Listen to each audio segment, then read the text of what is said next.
सत श्री अकाल मेरे पंजाबी वीरो, मेरे सूझवान किसान वीरो।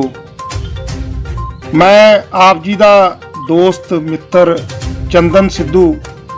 गल आई दोस्तों, कैप्टन साहब ने ऐलानिया वा गन्ने का समर्थन मुल 360 रुपये प्रति क्विंटल होगा।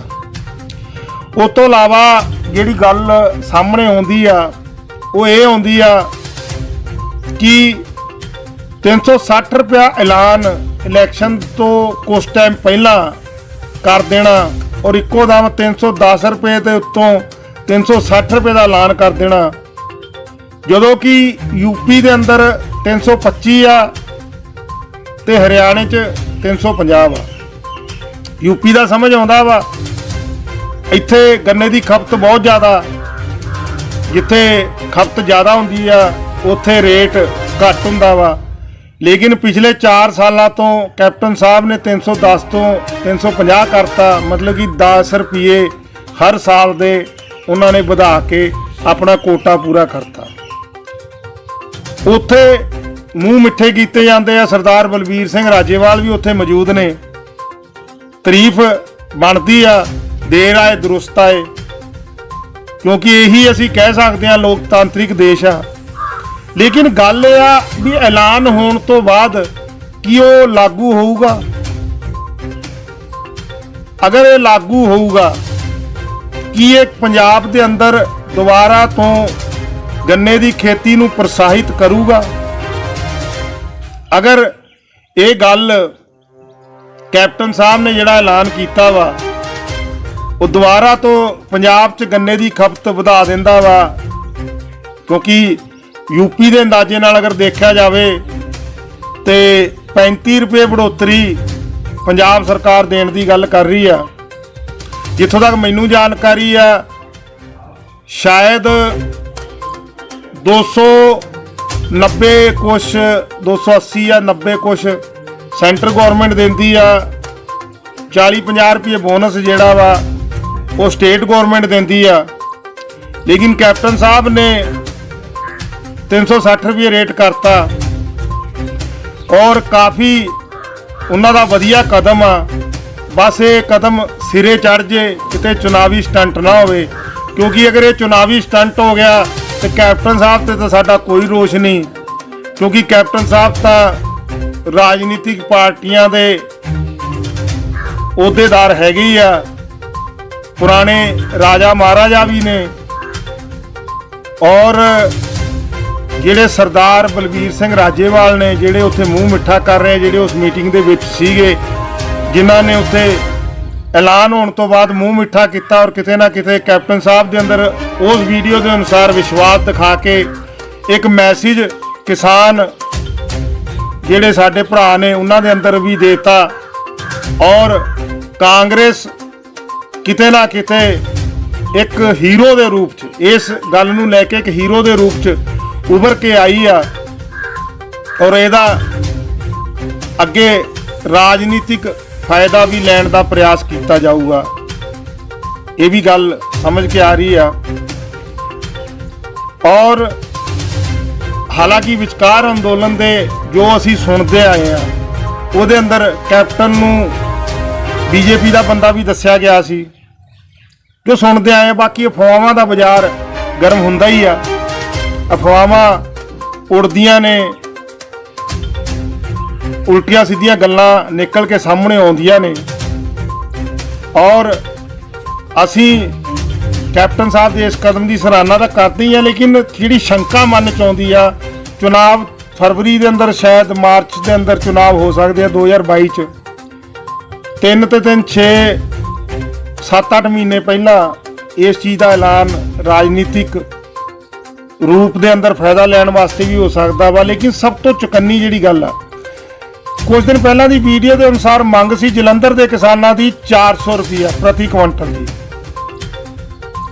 40 रुपये शायद किसान घट के आए और गल पहुंची 360 रुपये प्रति क्विंटल ते। और राजेवाल जी का उत्थे होना उन्होंने राजनीतिक बेनीफिट दिंदा वा, क्योंकि हुण वो कहण दे हकदार हो गए असीं किसानां बारे सोचा। ਚਾਹੇ ਉਹਨਾਂ ਨੇ 4 ਸਾਲ ਪਹਿਲਾਂ ਜੋ ਮਰਜ਼ੀ ਕੀਤਾ, ਉਹ ਵਿਸ਼ਾ ਨਹੀਂ ਹੈਗਾ। ਲੇਕਿਨ ਇੱਕ ਗੱਲ ਮੈਂ ਇੱਥੇ ਹੋਰ ਕਹਿਣਾ ਚਾਹੂੰਗਾ, ਗੱਲ ਥੋੜਾ ਦੂਜੇ ਤਰਫੋਂ ਲਿਆ ਕੇ ਫਿਰ ਵਾਪਸ ਲਿਆਉਂਗਾ। ਮੈਂ ਸੁਖਬੀਰ ਸਿੰਘ ਬਾਦਲ, ਸਰਦਾਰ ਸੁਖਬੀਰ ਸਿੰਘ ਬਾਦਲ, ਉਹਨਾਂ ਦੀ ਇੱਕ ਵੀਡੀਓ ਫੇਸਬੁੱਕ ਦੇ ਉੱਤੇ ਦੇਖ ਰਿਹਾ ਸੀ। ਉਹਦੇ ਵਿੱਚ ਪੱਤਰਕਾਰ ਸਾਹਿਬ ਪੁੱਛ ਰਹੇ ਸੀਗੇ ਕਿ ਤੁਸੀਂ ਆਪਣੀ ਜਾਇਦਾਦ ਬਾਰੇ ਥੋੜਾ ਸਪਸ਼ਟੀਕਰਨ ਕਰੋ, ਕਿਉਂਕਿ ਬਾਜ਼ਾਰ 'ਚ ਇਹ ਗੱਲ ਆ ਕਿ ਬਾਦਲਾਂ ਨੇ ਸੱਤਾ 'ਚ ਰਹਿ ਕੇ ਰਾਜਨੀਤਿਕ ਫਾਇਦਿਆਂ ਨਾਲ ਜਾਇਦਾਦ ਬਣਾਈ ਹੈ। ਤਾਂ ਉਹਨਾਂ ਨੇ ਦੱਸਿਆ ਕਿ ਸਾਡੀ 1947 ਤੋਂ ਟਰਾਂਸਪੋਰਟ ਜਿਹੜੀ ਆ ਉਹ ਰਜਿਸਟਰਡ ਆ, ਮਹਾ ਪੰਜਾਬ ਦੇ ਅੰਦਰ ਸਾਡੀ ਸਭ ਤੋਂ ਵੱਡੀ ਟਰਾਂਸਪੋਰਟ ਕੰਪਨੀ ਸੀਗੀ। ਉਸ ਤੋਂ ਇਲਾਵਾ ਉਹਨਾਂ ਨੇ ਦੱਸਿਆ ਕਿ ਫਲਾਣੀ ਜਮਨਾ ਦੇ ਉੱਤੇ ਸਾਡਾ ਇੰਨੇ ਹਜ਼ਾਰ ਏਕੜ ਦਾ ਦੀ ਜਿਹੜੀ ਉਹ ਸੀਗੀ, ਬੰਸੀ ਲਾਲ ਨੇ ਉਹਨਾਂ ਨੂੰ ਕਿ ਟੁਕੜਿਆਂ 'ਚ ਕਰਕੇ ਲੋਕਾਂ ਦੇ ਅੰਦਰ ਵੰਡਤਾ। ਸਾਨੂੰ ਕਿਹਾ ਵੀ ਤੁਸੀਂ ਚੌਧਰੀ ਦੇਵੀ ਲਾਲ ਦੀ ਸਪੋਰਟ ਨਾ ਕਰੋ, ਤੇ ਚੌਧਰੀ ਦੇਵੀ ਲਾਲ ਦੀ ਤੁਸੀਂ ਸਪੋਰਟ ਕਰੋਗੇ ਮੈਂ ਤੁਹਾਡੀ ਜਾਇਦਾਦ ਨੂੰ ਐ ਕਰ ਦੂੰਗਾ, ਉਹ ਕਰ ਦੂੰਗਾ। ਇਹਦੇ ਵਿੱਚ ਇੱਕ ਸਵਾਲ ਉੱਠ ਕੇ ਆ ਗਿਆ ਦੋਸਤੋ, ਆਪਣੀ ਪ੍ਰਾਪਰਟੀ ਨੂੰ, ਆਪਣੀ ਜਾਇਦਾਦ ਨੂੰ ਬਚਾਉਣ ਵਾਸਤੇ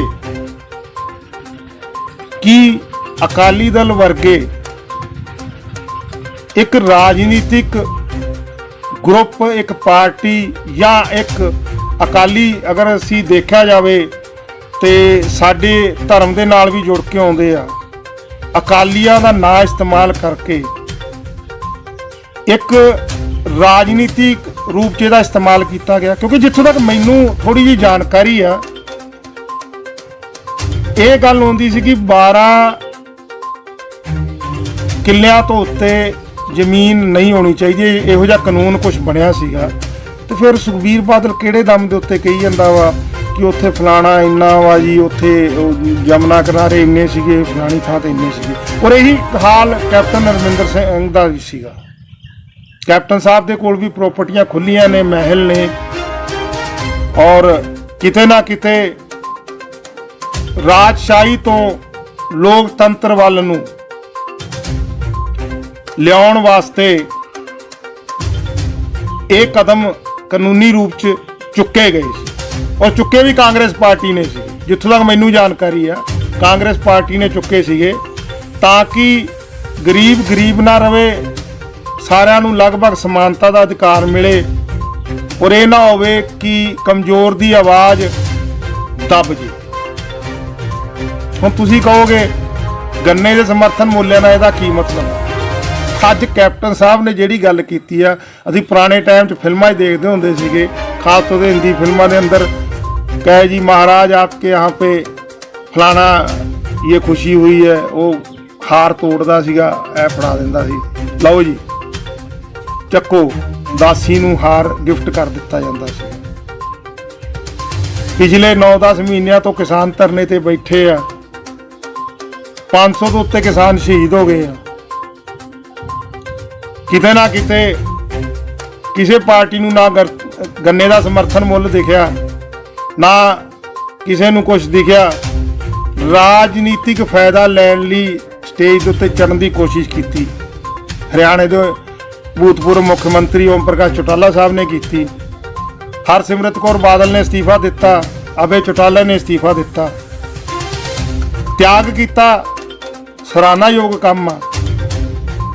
ਲੇਕਿਨ ਪਿੱਛੇ ਜਿਹੜਾ ਪਰਦੇ ਦੇ ਪਿੱਛੇ ਲੁਕਿਆ ਹੋਇਆ ਸਿਸਟਮ ਹੁੰਦਾ, ਉਹਦੇ ਉੱਤੇ ਵੀ ਨਜ਼ਰ ਮਾਰਨੀ ਬਹੁਤ ਜ਼ਰੂਰੀ ਆ, ਕਿਉਂਕਿ 47 ਤੋਂ ਲੈ ਕੇ ਹੁਣ ਤੱਕ ਅਸੀਂ ਬੜੇ ਬੇਵਕੂਫ ਬਣੇ ਆ। ਅਸੀਂ ਬੜੇ ਬੇਵਕੂਫ ਲੋਕਾਂ ਨੇ ਸਾਨੂੰ ਬਣਾਇਆ ਆਪਣੀਆਂ ਕਿ ਕਿੱਥੇ ਉਹਨਾਂ ਦੀਆਂ ਪ੍ਰਾਪਰਟੀਆਂ ਡਿਵਾਈਡ ਹੋਣੀਆਂ ਚਾਹੀਦੀਆਂ ਸੀ, ਕਿੱਥੇ ਉਹ ਸਾਡੀਆਂ ਹੀ ਵੋਟਾਂ ਨਾਲ ਸਟਰੋਂਗ ਹੋ ਕੇ ਆਪਣੀਆਂ ਪ੍ਰਾਪਰਟੀਆਂ ਬਚਾ ਗਏ, ਔਰ ਸਾਨੂੰ ਕਿਤੇ ਨਾ ਕਿਤੇ ਇਹ ਕਹਿ ਕੇ ਰੇਟ ਨਹੀਂ ਦਿੱਤਾ ਜਾਂਦਾ ਕਿ ਅੱਗੇ ਅੰਤਰਰਾਸ਼ਟਰੀ ਮਾਰਕੀਟ 'ਚ ਫਰਕ ਪੈ ਜਾਊਗਾ, ਕਿਸੇ ਨੇ ਆਪਣਾ ਇੰਨਾ ਮਹਿੰਗਾ ਖਰੀਦਣਾ ਨਹੀਂ, ਫਲਾਣਾ ਟਮਕਾਣਾ। ਫਿਰ ਇੱਕੋ ਦਮ 5 ਸਾਲ ਬਾਅਦ ਪ੍ਰੋਪਗੰਡਾ ਕੱਢਿਆ ਜਾਂਦਾ, 50 ਰੁਪਏ ਰੇਟ ਵਧਾ ਦਿੱਤਾ ਜਾਂਦਾ ਵਾ। ਯੂਪੀ ਦਾ ਕਿਸਾਨ ਅੱਜ ਵੀ ਸੰਘਰਸ਼ ਕਰੀ ਜਾਂਦਾ, 325 ਦਾ ਰੇਟ ਆ ਜੀ, ਵਿੱਚੇ ਜੇ ਮੇਰੇ ਖਿਆਲ 335 ਦੀ ਗੱਲ ਵੀ ਚੱਲਣ ਲੱਗ ਗਈ ਸੀਗੀ, ਪੇਮੈਂਟਾਂ ਨਹੀਂ ਮਿਲਦੀਆਂ ਪਈਆਂ।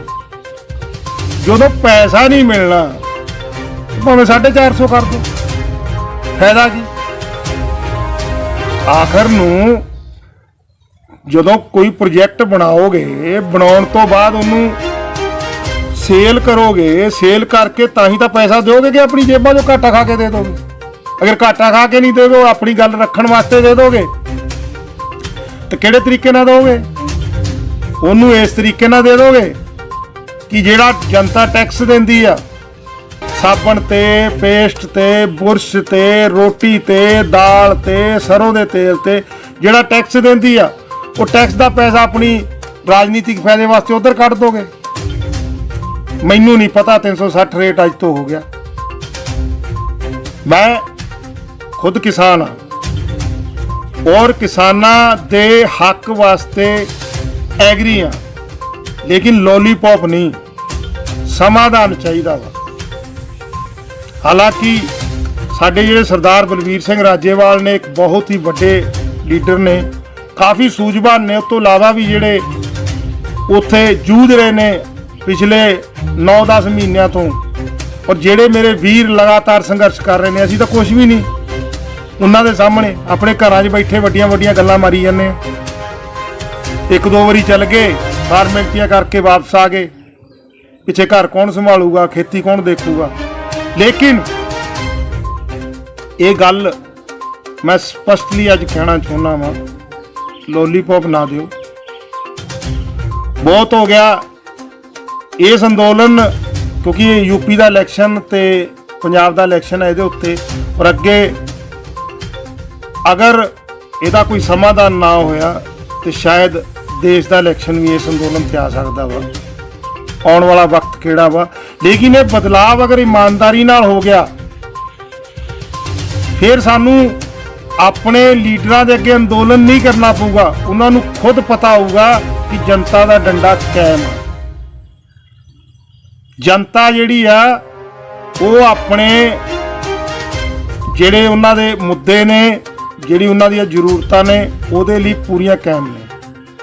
ਸਾਨੂੰ ਰਜਵਾੜਿਆਂ ਵਾਂਗੂ ਉਹ ਗਿਫਟ ਦੇ ਅੰਦਰ ਖੁਸ਼ਖਬਰੀ ਦੇਣ ਦੇ ਉੱਤੇ ਸੋਨੇ ਦਾ ਹਾਰ ਨਹੀਂ ਚਾਹੀਦਾ, ਕਿਉਂਕਿ ਉਸ ਗਲੇ ਦੇ ਅੰਦਰ ਜਿਹੜਾ ਹਾਰ ਆ ਇਸ ਲੋਕਤਾਂਤਰਿਕ ਦੇਸ਼ ਦੇ ਅੰਦਰ, ਉਹ ਵੀ ਸਾਡੇ ਕਰਕੇ ਆ, ਇਸ ਜਨਤਾ ਕਰਕੇ ਆ, ਜਿਹੜੀ ਕੋਆਪਰੇਟ ਜਗਤ ਨੂੰ ਬੈਨੀਫਿਟ ਮਿਲਦੇ ਨੇ ਸਰਕਾਰਾਂ ਦੇ ਦੁਆਰਾ। ਇੱਥੇ ਮੈਂ ਐਲੀਗੇਸ਼ਨ ਨਾ ਕਾਂਗਰਸ, ਨਾ ਅਕਾਲੀ, ਨਾ ਬੀਜੇਪੀ ਕਿਸੇ ਨੂੰ ਨਹੀਂ ਕਰ ਰਿਹਾ। ਹਰੇਕ ਸਰਕਾਰ ਇਹਦੇ ਵਿੱਚ ਦੋਸ਼ੀ ਆ। ਯੂਪੀ ਵਿੱਚ ਖਬਰ ਉੱਠਦੀ ਆ ਬੀਜੇਪੀ ਜਾਊ, ਸਪਾ ਆਊਗੀ। ਸਪਾ ਨੇ ਕਿਹੜਾ ਕੋ ਕਰਤਾ? ਅਗਰ ਅਖਿਲੇਸ਼ ਯਾਦਵ ਨੇ ਸ਼ੂਗਰ ਮਿਲਾਂ ਦੇ ਵਿਆਜ ਨੂੰ ਮਾਫ ਨਾ ਕੀਤਾ ਹੁੰਦਾ, ਕੀ ਉਹ ਪੇਮੈਂਟ ਰੋਕ ਲੈਂਦੀਆਂ? ਅਗਰ ਮਾਇਆਵਤੀ ਨੇ ਸ਼ੂਗਰ ਮਿਲਾਂ ਨੂੰ ਨਾ ਸੇਲ ਕੀਤਾ ਹੁੰਦਾ, ਕੀ ਕੰਪੀਟੀਸ਼ਨ ਨਾ ਹੁੰਦਾ ਸਰਕਾਰੀ ਮਿਲਾਂ ਦਾ ਤੇ ਪ੍ਰਾਈਵੇਟ ਮਿਲਾਂ ਦਾ? ਕਿਸੇ ਨੇ ਨਹੀਂ ਬਖਸ਼ਿਆ। ਜਿਹੜਾ ਪਾਵਰ 'ਚ ਆਇਆ ਉਹਨਾਂ ਨੇ ਉਹਦਾ ਫਾਇਦਾ ਚੱਕਣ ਦੀ ਪੂਰੀ ਕੋਸ਼ਿਸ਼ ਕੀਤੀ। ਅੱਜ ਕਿਸਾਨ ਜਿਹੜੇ ਨੇ ਇੱਕ ਮੁੱਠੀ ਹੋ ਕੇ ਅੰਦੋਲਨ ਨੂੰ ਇੰਨੇ ਟਾਈਮ ਤੱਕ ਖਿੱਚ ਕੇ ਲੈ ਗਏ ਆ, ਆਪਣਾ ਉਸ ਅੰਦੋਲਨ ਦੇ ਅੰਦਰ ਡਟੇ ਰਹਿਣ।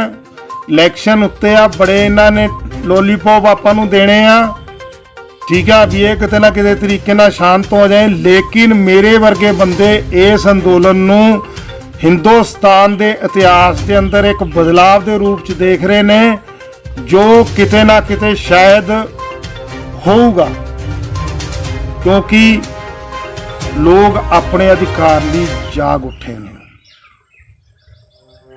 ਔਰ ਉਹਨਾਂ ਦਾ ਜਾਗਣਾ ਜ਼ਰੂਰੀ ਵੀ ਸੀਗਾ। ਮੈਂ ਇੱਕ ਲੇਖ ਪੜ੍ਹਦਾ ਪਿਆ ਸੀ, ਲੋਕਤੰਤਰਿਕ ਦੇਸ਼ ਹੈ ਇਹ, ਵੋਟ ਨੂੰ ਪ੍ਰਾਪਤ ਕਰਨ ਲਈ ਸਾਨੂੰ ਕੰਪਨੀਆਂ ਦੇ ਪ੍ਰਚਾਰ ਵਾਂਗੂ ਚੁਣਾਵ ਦੇ ਟਾਈਮ ਕਮਲ ਦੇ ਫੁੱਲ ਤੇ ਪਾ ਦਿਓ, ਹੱਥ ਤੇ ਪਾ ਦਿਓ, ਸਾਈਕਲ ਤੇ ਪਾ ਦਿਓ, ਹਾਥੀ ਤੇ ਪਾ ਦਿਓ, ਇਹੋ ਜਿਹੇ ਪ੍ਰਚਾਰ ਸੁਣਨ ਨੂੰ ਮਿਲਦੇ ਆ। ਅਸੀਂ ਨਾ ਚਾਹੁੰਦੇ ਹੋਵੇ 5 ਸਾਲਾਂ ਬਾਅਦ ਸਰਕਾਰ ਲਗਭਗ ਰਿਪੀਟ ਕਰ ਦਿੰਦੇ ਆ, ਲੇਕਿਨ ਅਖੀਰ 'ਚ ਸਾਡੇ ਹੱਥ 'ਚ ਕੁਝ ਨਹੀਂ ਆਉਂਦਾ। ਸਾਨੂੰ ਦਿਮਾਗ ਦੇ ਨਾਲ ਇਸ ਤਰੀਕੇ ਨਾਲ ਉਲਝਾਇਆ ਰਹਿੰਦਾ ਕਿ ਅਸੀਂ ਆਪਣੀਆਂ ਜ਼ਰੂਰਤਾਂ ਨੂੰ ਪੂਰਾ ਕਰਨ ਲਈ ਸੰਘਰਸ਼ ਕਰਦੇ ਰਹੀਏ, ਔਰ ਸੰਘਰਸ਼ ਜਿਹੜਾ ਵਾ ਉਹਦੇ ਚੱਕਰ ਦੇ ਅੰਦਰ ਅਸੀਂ ਆਪਣੇ ਮੂਲ ਮੁੱਦਿਆਂ ਨੂੰ ਭਟਕ ਜਾਂਦੇ ਆ ਔਰ ਉਹਦਾ ਨੁਕਸਾਨ ਹੁੰਦਾ। ਐਤਕੀ ਜਦੋਂ ਖੜੇ ਹੀ ਹੋ ਗਏ ਆ ਤੇ ਮੁੱਦਿਆਂ ਤੋਂ ਨਹੀਂ ਭਟਕਾਂਗੇ। ਕੋਸ਼ਿਸ਼ ਇਹੀ ਰਹੂਗੀ ਕਿ ਅਸੀਂ ਸੰਘਰਸ਼ ਨੂੰ ਜਿੱਤ ਕੇ ਆਈਏ ਔਰ ਇਹਨਾਂ ਲੋਲੀਪੌਪਾਂ ਤੋਂ ਬਚੀਏ। ਔਰ ਸਰਦਾਰ ਸੁਖਬੀਰ ਸਿੰਘ ਬਾਦਲ ਦਾ ਮੈਂ ਉਦਾਹਰਣ ਦੇ ਕੇ ਤੁਹਾਨੂੰ ਰਾਜਨੀਤਿਕ ਸੱਚ ਦੇ ਬਾਰੇ ਵੀ ਦੱਸਤਾ, ਕਿਉਂਕਿ ਇਹ ਉਹੀ ਰਜਵਾੜੇ ਨੇ ਸਾਰੀ, ਚਾਹੇ ਚੌਟਾਲਾ ਸਾਹਿਬ ਹੋਣ ਚਾਹੇ ਕੋਈ ਵੀ ਹੋਣ, ਜਿਹੜੇ ਕਿਤੋਂ ਨਾ ਕਿਤੋਂ ਅਗਰ ਆਪਣੀਆਂ ਹੀ ਪ੍ਰਾਪਰਟੀਆਂ ਨੂੰ ਸੇਵ ਕਰਨ ਵਾਸਤੇ ਆਪਣੀਆਂ ਆਪਣੀਆਂ ਪਾਰਟੀਆਂ ਬਣਾ ਕੇ ਬਹਿ ਗਏ ਔਰ ਅੱਜ ਦੇ ਦਿਨ ਕਾਮਯਾਬ ਹੋ ਗਏ। ਅਗਰ ਕੁਝ ਲੀਡਰ ਉੱਠੇ ਵੀ ਲੇਕਿਨ ਉਹ ਮੁੱਠੀ ਭਰ ਸੀਗੇ, ਉਹ ਵੀ ਜਾ ਕੇ ਉਹਨਾਂ ਨਾਲ ਰਲ ਗਏ, ਜਾਂ ਅਸੀਂ ਬੜੇ ਕੰਨਾਂ ਦੇ ਕੱਚੇ ਆ, ਅਸੀਂ ਕਿਸੇ ਦੇ ਉੱਤੇ ਅਗਰ ਐਲੀਗੇਸ਼ਨ ਲੱਗ ਗਿਆ ਉਹਨੂੰ ਸੱਚ ਮੰਨ ਕੇ ਉਹਨੂੰ ਠੰਡੇ ਬਸਤੇ 'ਚ ਪਾਤਾ। ਇਹੋ ਜਿਹੇ ਵੀ ਸਾਡੇ ਇਤਿਹਾਸ ਦੇ ਅੰਦਰ ਲੀਡਰ ਹੈਗੇ ਨੇ। ਕਦੇ ਵੇਲ ਹੋਈ ਉਹਦੇ ਬਾਰੇ ਵੀ ਬਹਿ ਕੇ ਵਿਚਾਰ ਵਟਾਂਦਰਾ ਕਰਾਂਗੇ। ਔਰ ਕੁੱਲ ਮਿਲਾ ਕੇ ਬੜੇ ਹੀ ਦਿਮਾਗੀ ਢੰਗ ਨਾਲ ਸਾਨੂੰ ਲੋਕਤੰਤਰ ਦਾ ਠੱਪਾ ਲਾ ਕੇ ਉਸੇ ਹੀ ਰਜਵਾੜਾ ਸ਼ਾਹੀ ਨੂੰ ਅੱਗੇ ਵਧਾਇਆ ਜਾ ਰਿਹਾ। ਲੇਕਿਨ ਇਸ ਅੰਦੋਲਨ ਤੋਂ ਬੜੀਆਂ ਉਮੀਦਾਂ ਨੇ। ਦੇਖਿਓ ਉਹ ਉਮੀਦਾਂ ਨੂੰ ਕਿਤੇ ਧੱਕਾ ਨਾ ਪਹੁੰਚਾ ਦਿਓ। ਔਰ ਸ਼ੁਰੂ 'ਚ ਹੀ ਮੈਂ ਬੇਨਤੀ ਕਰਨੀ ਸੀ, ਚਲੋ ਲਾਸਟ 'ਚ ਕਰ ਦਿੰਦਾ ਵਾਂ, ਵੀਡੀਓ ਨੂੰ ਲਾਈਕ ਤੇ ਸ਼ੇਅਰ ਜ਼ਰੂਰ ਕਰ ਦਿਓ, ਕਿਉਂਕਿ ਹੋ ਸਕਦਾ ਵਾ ਮੈਂ ਕਈ ਸੂਝਵਾਨਾਂ ਦੇ ਤੱਕ ਨਾ ਪਹੁੰਚ ਪਾਵਾਂ, ਕਿਉਂਕਿ ਹੋ ਸਕਦਾ ਮੇਰੇ ਤੋਂ ਵੱਡੇ ਵੱਡੇ ਬੁੱਧੀਜੀਵੀ ਹੋਣ, ਲੇਕਿਨ ਕਈ ਇਹੋ ਜਿਹੇ ਵੀ ਹੋ ਸਕਦੇ ਆ ਜਿਹੜੀ ਮੇਰੀ ਇਸ ਗੱਲ ਤੇ ਅਮਲ ਕਰਕੇ ਸਾਡੇ ਨਾਲ ਮੋਢੇ ਦਾ ਮੋਢਾ ਬਣਾ ਕੇ ਖੜੇ ਹੋ ਜਾਣ। ਤੇ ਲਾਈਕ ਤੇ ਸ਼ੇਅਰ ਕਰ ਦਿਓ ਤਾਂ ਕਿ ਵੀਡੀਓ ਅੱਗੇ ਤੋਂ ਅੱਗੇ ਪਹੁੰਚੇ ਔਰ ਇਹ ਮੁੱਦਾ ਜਿਹੜਾ ਵਾ ਇਹ ਇੱਕ ਅੰਦੋਲਨ ਦੇ ਨਾਲ ਹੀ ਜੁੜ ਕੇ ਇੱਕ ਰਾਜਨੀਤਿਕ ਸਫਾਈ ਦਾ ਰੂਪ ਵੀ ਧਾਰਨ ਕਰ ਲੇ ਔਰ ਸਾਡੇ ਦੇਸ਼ ਦਾ ਤੇ ਸਾਡੇ ਲੋਕਾਂ ਦਾ ਭਲਾ ਹੋਵੇ। ਜ਼ਿਆਦਾ ਨਾ ਕਹਿੰਦਾ ਹੋਇਆ, ਵਾਹਿਗੁਰੂ ਜੀ ਕਾ ਖਾਲਸਾ, ਵਾਹਿਗੁਰੂ ਜੀ ਕੀ ਫਤਿਹ।